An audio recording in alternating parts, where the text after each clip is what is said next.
Están viendo Homovisiones. De vez en cuando, Homovisiones finds an incredible artist and does a feature segment on them. This week, Homovisiones picked none other than Jade Estrada, an incredible performer. So now stay tuned for the second part of this great interview. There was never any question that I was going to be in entertainment. I would walk around telling my mother all the time, I'm going to be an opera singer one day. I'm going to be I would walk around singing. She was so annoyed by me singing all the time. But I remember I was in the patio once listening to something by George Michael, or Juan, no me acuerdo. And I remember I said, you know what I want to do? I want to write my own songs just like George Michael.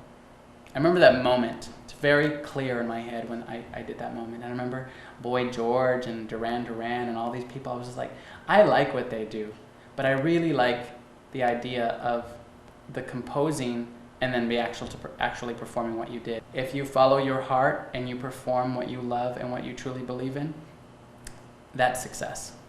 I wrote a poem once. It just came out of me, and I hated that it came out of me once. And I hope it's not true, but I wrote, in my most finest hour, when all of my fantastic dreams have come true, I will be utterly and completely alone. The more successful you are, the more demanding the public is, the more demanding you are of yourself to take it to the next level. My biggest fear, I think personally, is the fear that, I should say something else, but I'm just going to be honest and tell you the truth, that I will not be able to be the kind of person who can be in a healthy relationship because of what I do. And I say healthy because I can be in a relationship, anybody can. Healthy relationship and successful career, I don't care who says that it's possible, you cannot have both.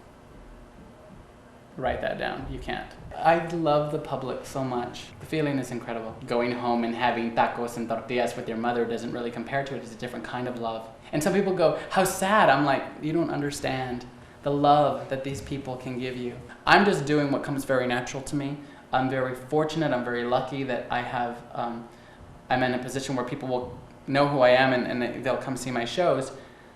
All the more reason for me to want to put a better product out, because more people are listening and I have the opportunity to touch more people, especially Latinos. I feel very honored to be able to represent the Latinos on an international level like that. American Latinos, because as we were talking about before, our experience is very different because we're bicultural, by environment and by nature for all intents and purposes.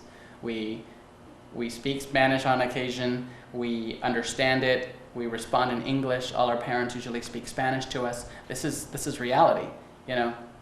And people from Mexico who don't speak English can't negate that we're just as Latino as they are, you know, and we can't negate the Latinos from Colorado who have these accents or whatever. They're just as Latino as the next person, and we just different kinds. If there's a painting, we're just all different colors, but we're all in the same painting. We as a generation need to take better care for the next generation to have pride in who they are, and on many levels, whether they're lesbian, gay, Latino, Asian, anything. You have to embrace who you are, because that's what makes you the beautiful person who's going to bring so much more to the great country we live in.